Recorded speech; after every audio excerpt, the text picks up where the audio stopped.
Meshach, and we started talking about something on the race. So I don't know, it's something that I think is interesting. It's two black guys' perspective, and it even differed.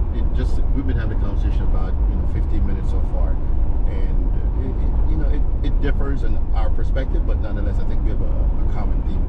Having a good time seeing Baja and just seeing how everything is laid out, and even dispelling some of the rumors or dispelling some of the prejudice that people may think about the trip. It's been a good time. So the topic of race, and it started because there was a song that we're listening to. So this is very impromptu, by the way. We're gonna recreate or try to recreate it, and it was about a song. And what was your question? Do you remember? Oh yes, the question was, when listening to the song that we played, I asked him if he had any issues if a non-black person, if he witnessed a non-black person singing the lyrics to the song, which the song was populated with the N-word several times throughout the song. And I was telling him the story that one of my last deployments, once we got off and shipped to a port, I hadn't heard of the song prior to, but I watched the group of sailors and Marines who were listening to the song, and majority of them knew it. And I sat back and watched as the song progressed and the beat changed and the way that he began to build up his progression in the song. Everyone was singing it. Looking back, I was attentive to who all was singing it, and kind of laughing and observing to see if they were singing every portion of the lyrics, which they were. So I asked him if he witnessed that, would it offend him if he's seen someone who wasn't black utilizing the word in the context of the song. So I'll also insert in there, Meshach also served in the Marine Corps. That's how we met each other. He did 24 years? 22 years, 8 months. 22 years, 8 months. So we spent a lot of time together, and obviously he's a combat veteran. I think he did even more deployments than I did. So we have that experience and that sort of background together. So my response to the question, is no. I wouldn't have a problem with it. I think the use of the N-word, if it's written in a song and a white person or Chinese person, whatever it is singing a song, and me as a black person, and I can't speak for anybody else, any other black person that's there, but I don't see why I should take offense to it. If somebody took the time to write the song, a black person took the time to write the song and insert that word in the song, and then somebody else is going to sing the song, I don't see how I would have the right to be offended. If anything, then the person who wrote it shouldn't have wrote it, because they preempted the problem by writing it. You can't then stop someone from singing it. So that was my response. And what was your take? Yeah, my take was the same. I know it can seem hypocritical, but I mean, for me personally, I agree with T, as he's saying, if the song was written for people to enjoy and people of all races enjoy the song, I don't have an issue if in the context of them singing the song that they sung the lyrics, all the lyrics within the song. My feeling is I could witness you singing that song, but yet still have a problem with you if with someone who's not black. And I understand, there's always this conversation between, well, if I can't say it, then why can X-Ray say it? Just speaking my beliefs. I can witness a non-black person singing that song, every portion of the lyrics, and then if I turn around and witness you using that term in a derogatory way or a negative tone in reference to a black person and have an instant problem with it. And some may say, well, why did you condone it in the context of the lyrics of the song? It's like, and maybe some of you may not understand this analogy, but I use an analogy to T. Hey, are you bothered being called a Marine? He says no. I say, and one of the terms that we utilize as Marines, it's kind of like a endured term, is devil dog. I say, hey, would you mind being called the devil dog? He says no. And sometimes that's very prideful,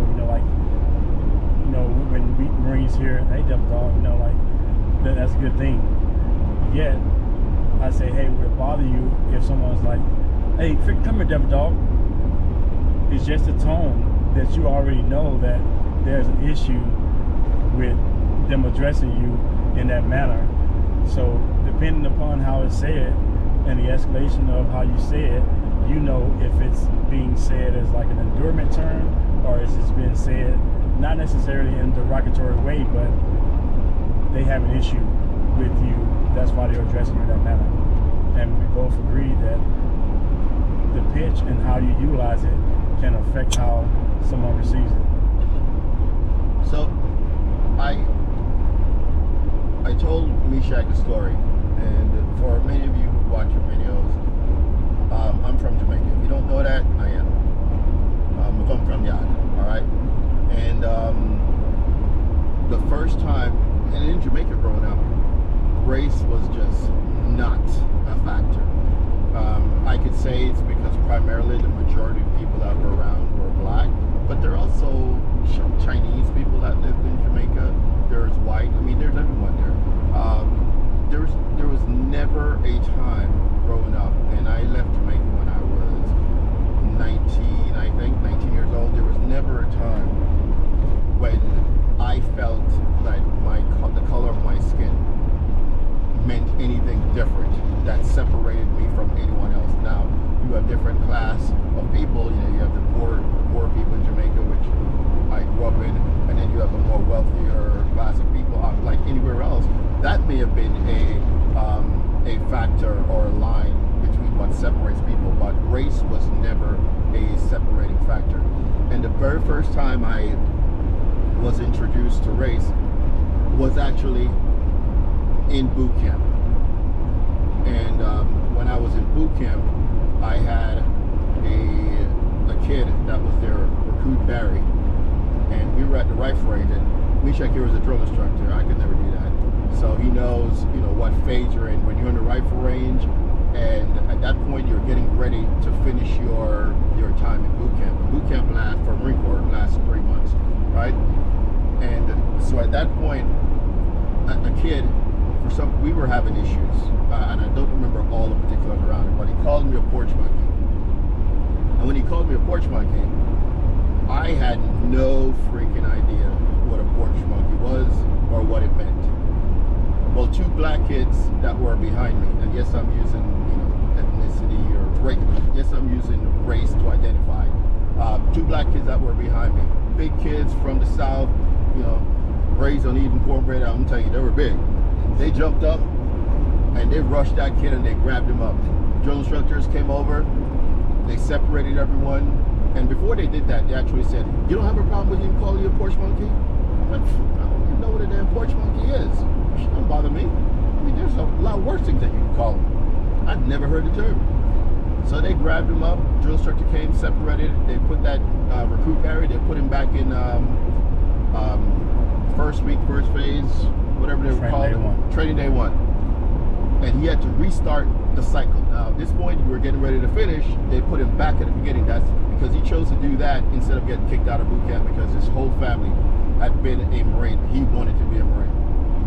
So that was my introduction to race in America, right?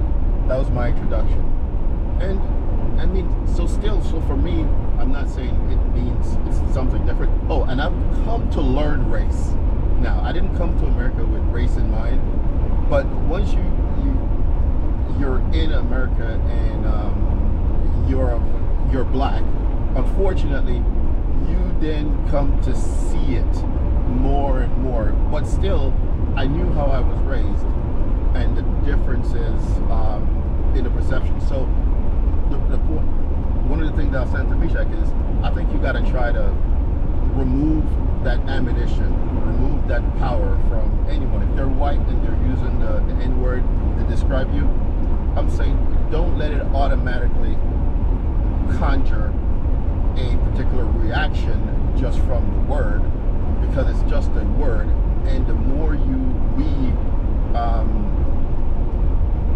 water it down or desensitizes the word, that's not the right way to say it. The more we go ahead and remove the sting from the word, then the easier it will be for you to completely disregard someone saying it, and then eventually it won't be said. That was my thought process. And I disagree. You know, there's some terms that I was trying to find the equivalent of something that can be utilized that can have a sting that would bother someone when it was said to them. And I use the term the B word to a guy, like, you know, like what could upset someone if they're being called that. And I was trying to find the most like offensive word, and the only thing I could think about was like for a guy in their manlyhood, if another guy was to say, hey, stop being a bitch. Correct. So that's okay. Wow. You don't see that too often. No, it's interesting. So I use that, and I say that I don't think there'll ever be a time, at least that I would see, where if I'm called the N-word, that I would say, hey, you know, it's equivalent to even that, you know, like being called a B-I-T-C-H. So like for me, I think in this time, if anyone were to utilize that word, the N-word, to you in a negative tone, they understand the history of it, and they are using it in a way that's trying to cut and to get a response from you. You know, I get what T is saying about the physical and the verbal responses, but you know, I say with his thought process of, you know, he didn't say it this time, but he was saying pretty much being in control and having the power to not allow somebody to cause you to respond in a certain way, even though they're trying to get you to respond that way. And I utilize the analogy of, okay, I got it being in control, but if someone were to walk past you and not close hand, you know, punch you, but just walk past you open hand and slap you in the face, would you respond to them or say, hey, no, I know what you're trying to do. You're trying to get me to get into an all-out brawl with you, and I'm just not going to do it. That response would be you showing that you have control over the situation and you have control over yourself, so you're not going to respond that way. I am not in a place to where I can do that. To that, you know, to that scenario. I was in a place, unfortunately, recently after I retired, back home, well, back where we're calling home now, and I had a young lady, in just a random situation, referred to me as a, you know, hey, told me, don't be a stupid N-word.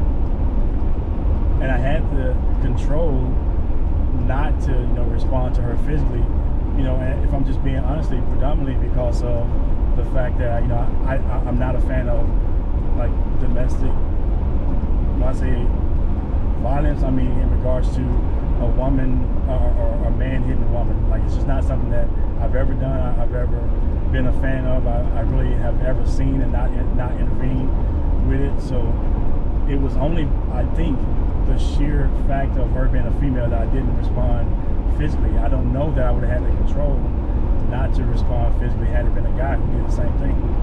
And, you know, like my simple response was, here I am serving, and, you know, like, although you think I am, and I'm just gonna say it, although you think I am a nigger, no, I just happen to be a retired Marine who just recently retired from serving, and doing things to protect your rights unknowingly, not knowing you in particular, but to you, I'm just this term that you're referring to me as. So like I chose not to respond physically in that manner because it's just not who I am to put my hands on a woman. But had it been a guy, I don't know that I would have had the same restraint. So, and I completely understand where he's coming from. I don't know, maybe I'm just getting older, and maybe Meshach knows me. I'm not the most chill person at times. I'm not the most chill. And maybe the times I pick to argue, or maybe I should reserve those times for situations like these or conversations like these when I'm interacting with someone or having this exchange, and I should go at him. But then the other times when I choose to be combative is the times when he's like, seriously, now's the time you want to be combative? So I'm not saying I'm the most chill person. But what I am saying is I firmly believe that for us to get past where we are, we have to first neutralize the problem. And the problem is not a physical problem. The problem is a mental problem. It's a mental problem because it's a word that's being used. The word doesn't physically do anything to me. I may have a physical reaction to the use of the word, but it doesn't physically do anything to me. It's not like punching me or kicking me. It's a word, so it conjures a mental. It stimulates me in whatever way mentally, and then it causes me to act or react physically. What I'm suggesting is that we have to find a way to, again, I'll use the term, to remove this thing by disconnecting that mental reaction once word is being used, and to de-escalate, because I only say de-escalate, to not react the way someone would instinctively think that you would or should react simply because someone uses a word. And I'm not trying to be a bitch about it. But what I'm saying is, if I allow you to use that word to me, knowing that I am automatically going to have this reaction, then I am giving you more control over me, because now you know how to push my buttons to make me react, right? I should react the same way right across the board, regardless of which word or whatever word you use, and you should get the same reaction from me. But if you call me a snail and I don't react the same way as if you call me the N-word, then you have more control because you know how to push my button simply because I am black. I am suggesting that right across blacks in America, we find a way to not have the same. Because if I call him the N-word right now, he's not going to have the same blood-boiling reaction or feeling as he would with somebody else. So the same way he's mentally able to disconnect the use of that word, me using that word to him, and to have a non-responsive feeling about it, that it just transparently goes in and out, I'm suggesting the same thing happen, because once they do that, then white America can't use that word to affect you or to control. And I think we're being controlled by allowing anyone to have that ability. I disagree. I just disagree. I am a religious person, and I do believe, there's times to turn to the other cheek. However,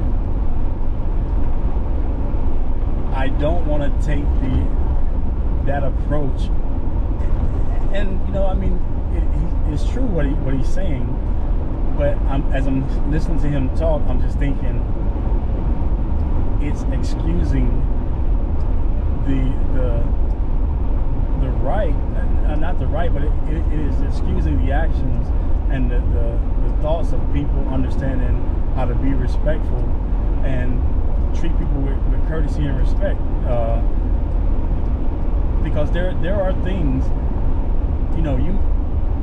there are things that can be said, and he's saying not to respond in that manner. But I can imagine there could be some things that could be said about members of your family, T, that will trigger a response, and you would not be able to restrain from responding, where you're saying, hey, disregard being called N-word and just like, not having any issues with not letting it sting you, but yet the other phrases that can be utilized are someone saying something about your kids or about your wife or something that will trigger a response from you.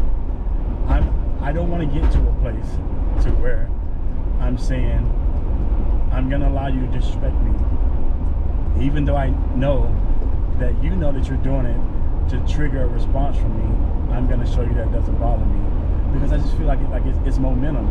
And once I allow that, the next person, like I said to the young lady who said it to me, well, I didn't have a chance to say it to her in the moment, because she actually was able to turn a lot of the crowd against me and said that I called her a racial term. But luckily there were other non-black people there who were able to say, no, that's not what happened.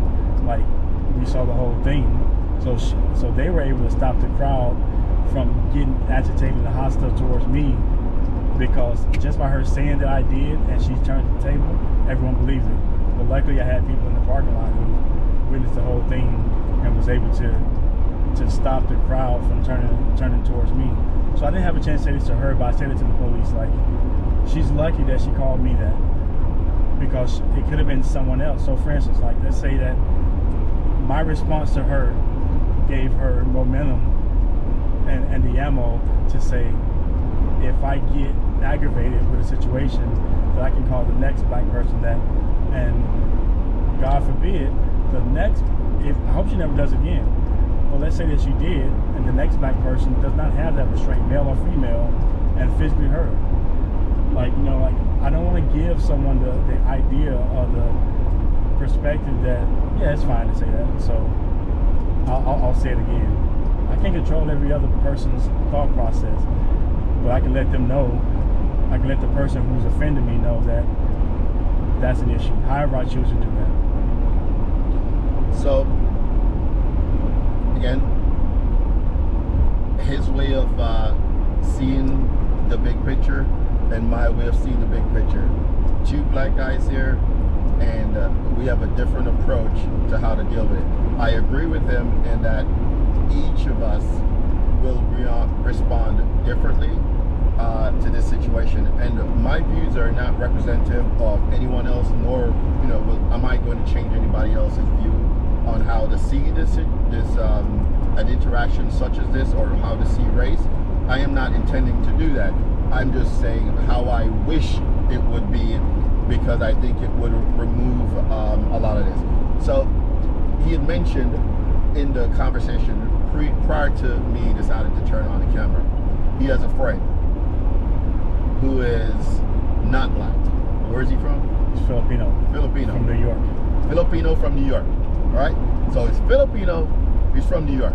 And when I left Jamaica, New York was the first place that I went. And I tell you right now, that was back in the mid-90s. Every other word was, what's up, ma? And you get it, right? That's it. Everyone, no matter who you are, no matter what your race, that's just how it is. So I'm assuming he's from the city of New York. That's exactly how he is. So I can just, I know the person that we're talking about. I've hung out with him before. It's just how he is. So you can go ahead and start. So I met him back in 2001 when he came to Camp Fuji, Japan, and we just hit it off. We became friends right away, and he was who he is, and like where he came from. So as we began to hang around each other more and more, I think that he was maybe, I'm not saying trying to refrain, but we were still fooling each other out. But as he, as you become friends, you're able to just be you, be yourself. And one day he just, hey, my nigga, and I'm like, whoa, like, bro, like, what's going on with that? And I can tell, like, it kind of shocked him, my response, but it caught me off guard, and I had to, we talked, and he pretty much just like, hey, I grew up in New York. I grew up around, a lot of Hispanic and black people people, and it was just, he didn't necessarily see anything wrong with it because everyone in that community or that group or that area just addressed each other in that way, in a non-confrontational, not offensive way. It was just like another "what's up, brother" type of term. So years later, and then it became to the point where I kind of was, right or wrong, I was comfortable with. I wasn't caught off guard if he was himself, which that was himself around me, because I understood that it wasn't in a way or a tone that was derogatory. It was like, I understand there's this conflict between two black guys saying, "Hey, my this and that," but it was kind of like that with me and him, and it didn't bother me. But he went back home with me on a visit to Florida one day, and we were at the park during the weekend, and in my community, the park is filled, and everyone gets there, plays basketball, and kind of hangs out. And he became himself around my friends back home, and I had to stop the situation. Like they were not about his response, and I just had to hey, I got him. He's with me. Like he doesn't mean anything. I try to explain to them, and unfortunately at the time, a lot of my friends were not well traveled, so that was just the 100%. I don't care. This don't make sense to me.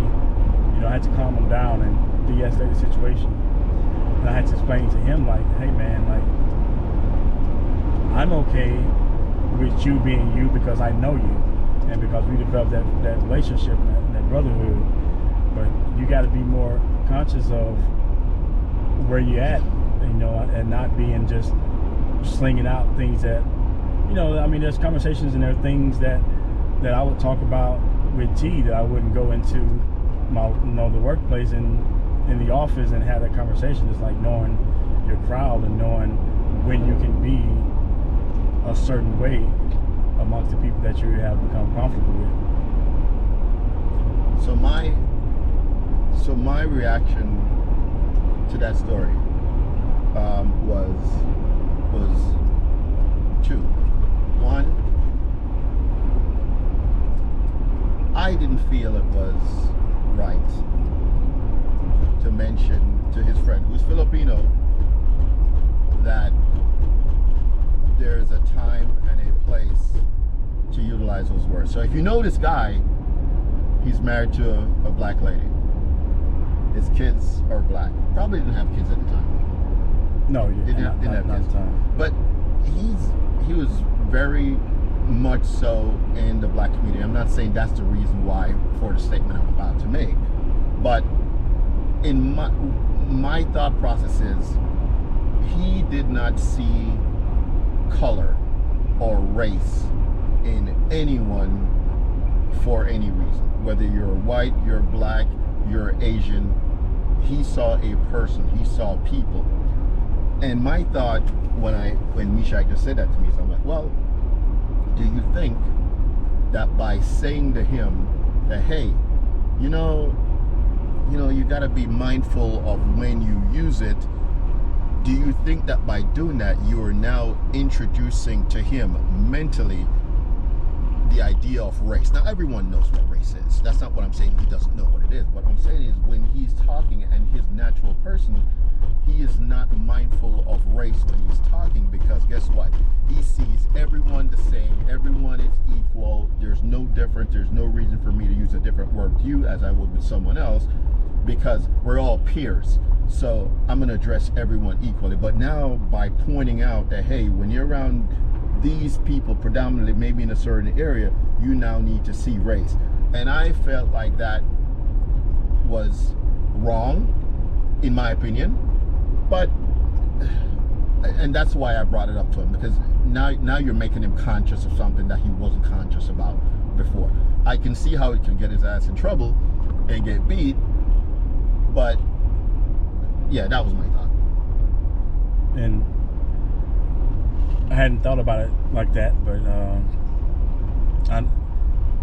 I get why he's saying that, but I just think there's I don't know, there's learning lessons, and there was a learning lesson for me. Agreed.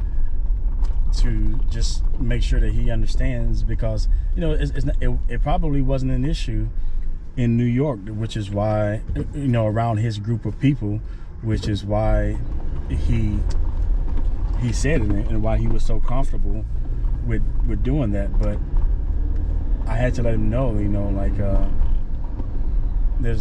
I'm not saying there's a time and place, but I guess there's a time and place, and know your place and the environment. It's like,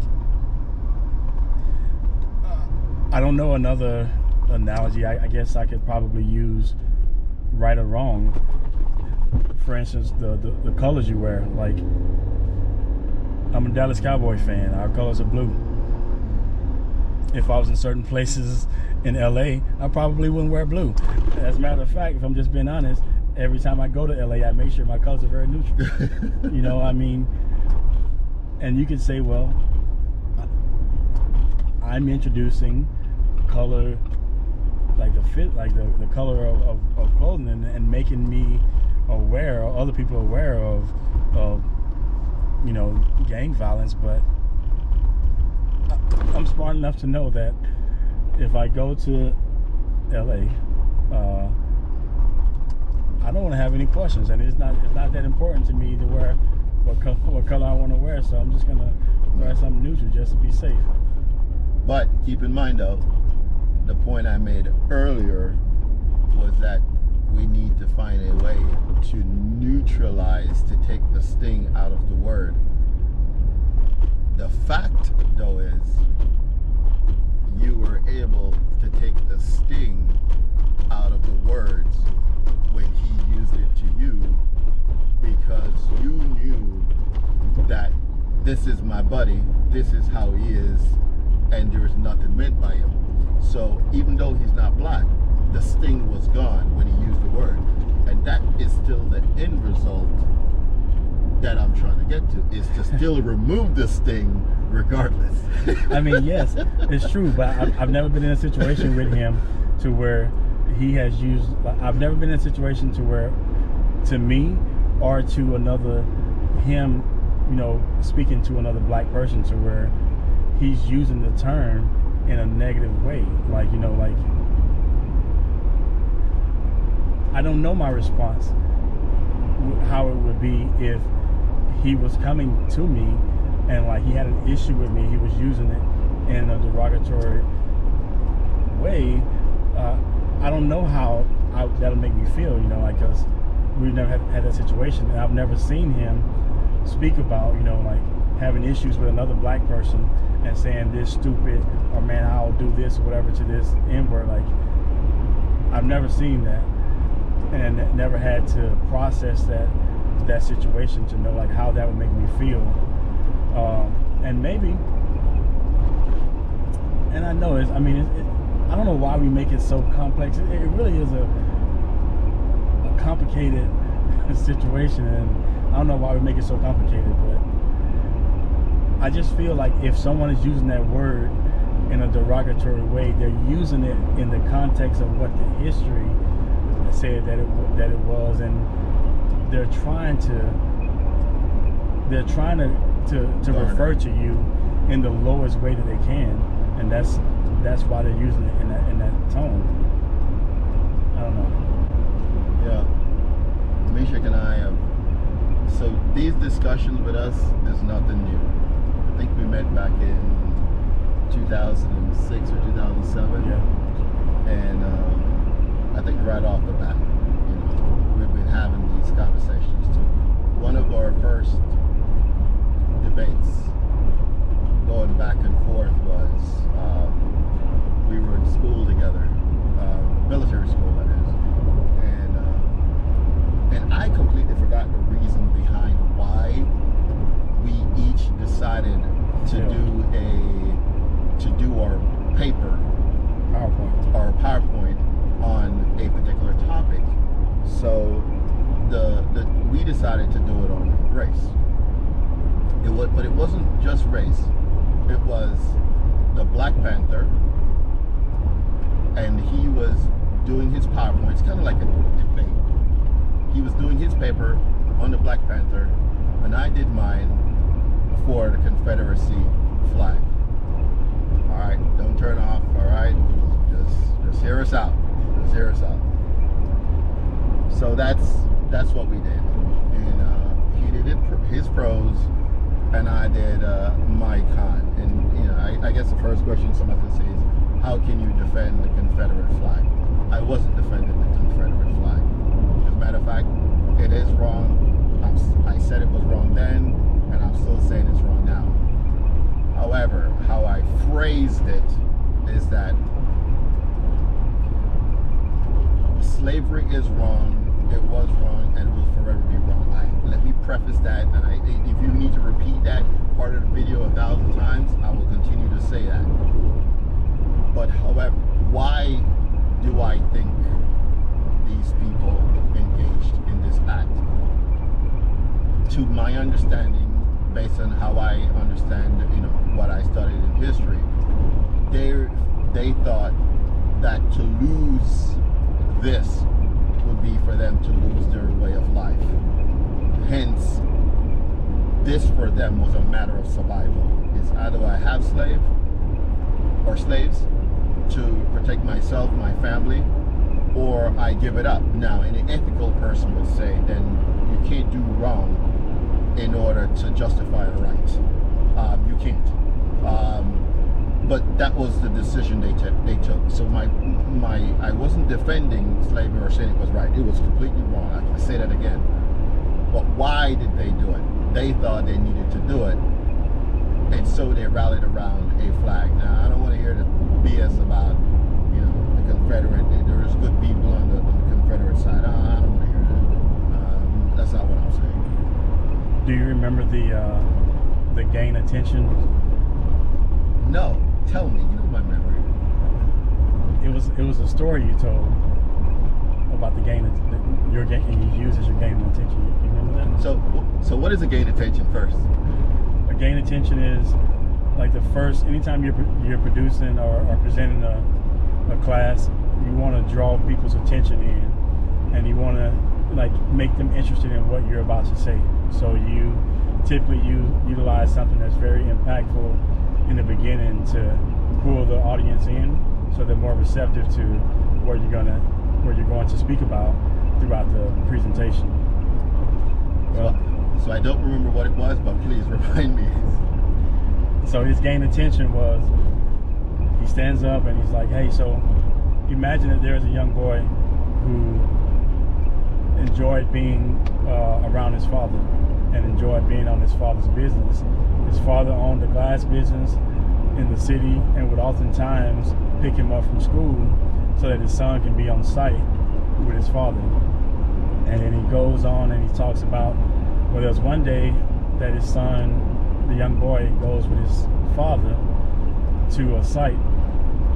And, you know, during those times, they had the CV systems inside of the trucks, like the things that the semi-trucks utilize and communicate over the radio system. The young boy's father had one inside of his work truck. So they're on the work site, and across the CV system comes this announcement. The young boy had no clue as to what was going on or what the announcement was about, but the father said shut the work site down and gets everyone to pack up and leave the work site, puts the son inside the truck, and the son and the father, they go into the heart of town. And back in those times, it was legal, or it was common for people to ride around with a shotgun in the back window of a pickup truck. So that's what the scenario was. And then the father goes and parks inside of a parking lot and tells the son, hey, get on the floor and don't get up until I come back, and you know that it's me, until I come back and open the door for you. And the young boy sees the father grab the shotgun, and he closes the door, locks the door, while he's sitting down on the floor. well, the young boy hears all this ruckus and all this stuff, this commotion going on. He's in elementary school. I know you told him to get down and don't get up, but he's an elementary school kid. What does he do? He gets up and he peeks outside the truck window. And what he sees is a bunch of people inside the middle of the street. On one side, there's a bunch of, citizens, black, white, Hispanic. And then on the other side, there is a bunch of people, and he can't tell what they're wearing or what they are, but he can tell that they're all covered in white, like white pillowcases.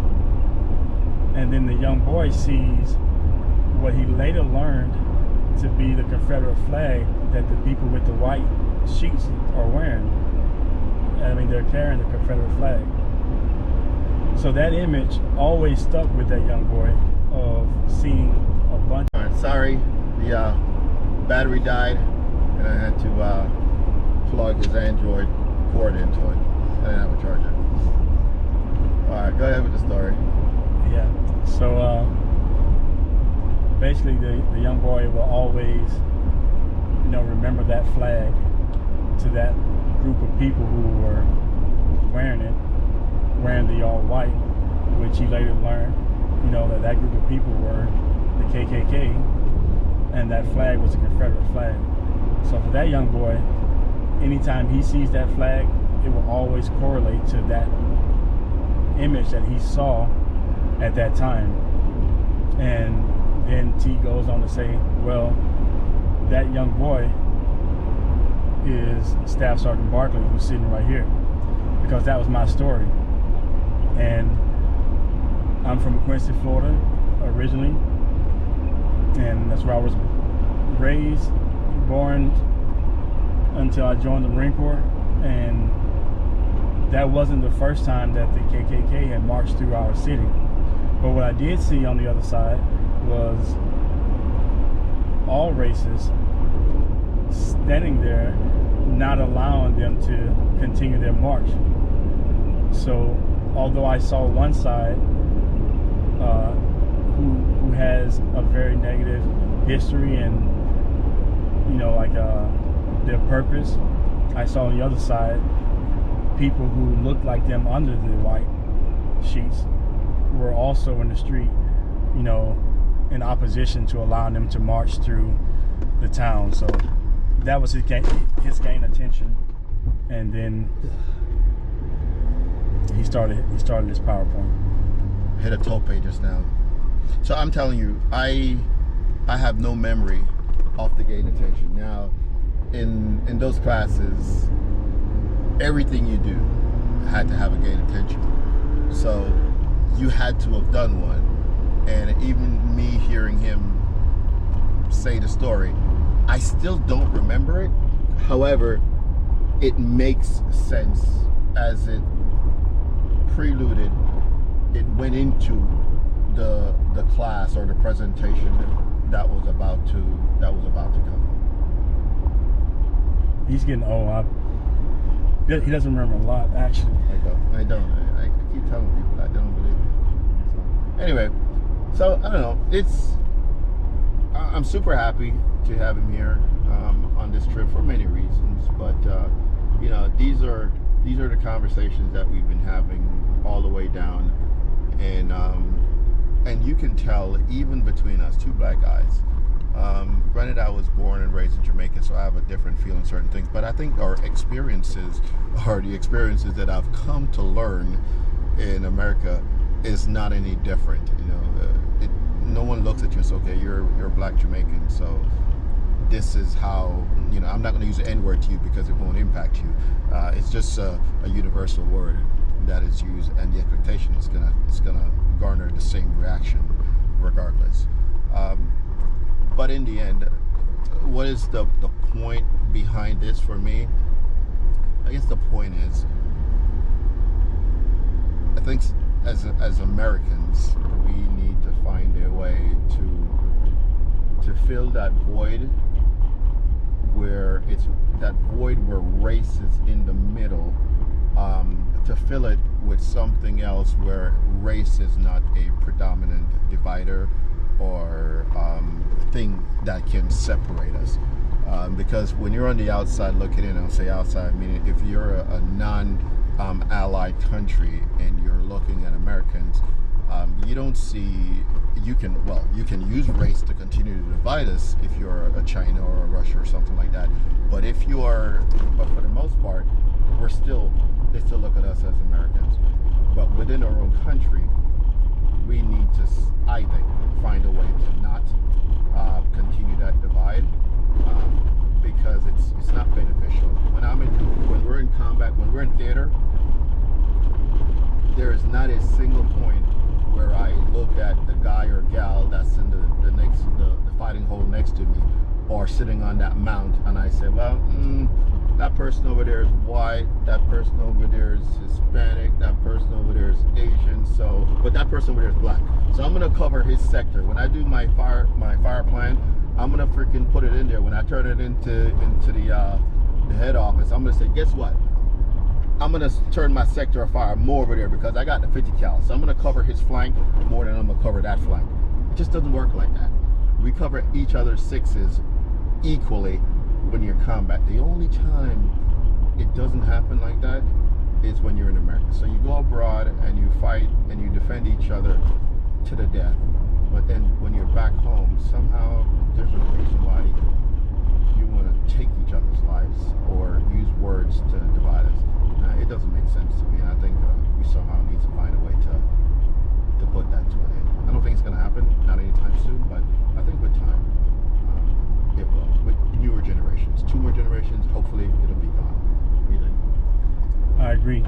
There's 2 things that there's one thing that a friend of mine who also recently retired always says, and when he says it always makes me just stop and just think for a second. So he was also in Okinawa, Japan with us, and he recently just retired and came back to the States. And we often talk about, like in the group, how much we love Okinawa and just how peaceful it is, and how relaxing it feels. And as he's getting ready to come back to the States to retire, he says one of the terms that he always says, one of the phrases, like, I feel the most American when I'm in Okinawa. And at glance, at the first sound of that, probably doesn't hit home how it needs to. And what he's saying is, in Okinawa, he is treated the most American, not black, not white. He feels the most American when he's in Okinawa because of the lack of prejudice. If there's any prejudice there, if there are, it would be like equally to Americans. Not like I'm more prejudiced to the black American than I am to the white American or the Hispanic. You're a collective. You're one. So he said that's the most American that he feels, and having to come back and deal with this, is an issue. And honestly, look, we have progressed a great bit from times before, but I don't know, like, I felt like we were doing so great, and then we hit something that stirred up this renewing of a racial divide. Like it became more up in our face in recent years than it had been before. It's like we were on the up, and then something happened, and it's like an everyday topic of conversation more and more. And this play, honestly, with racial injustices than there were before. And recently a young, honestly, I don't know if it was a young lady, the tone of the post made me feel as if it was a woman who was making the post. But it's a group that I'm a part of on Facebook. It's just a place where you can ask any question. And she spoke, or whomever the anonymous poster was, they commented, I grew up in a racial household, in a racial environment, and in recent years I've come to realize how much hatred that my family and my community taught me, and what can I do to, you know, correct the past. And, you know, I just come in it. First thing that you can do, I know this can sound hypocritical, but don't run away from that circle. And I say, I need you to stay. I need you to stay and influence your circle. I know you may want to say, hey, I don't want to be around that type of stuff, but if you leave it and there's no opposition and no advocate for, you know, change, then I feel like you're doing more hurt than you are doing to benefit.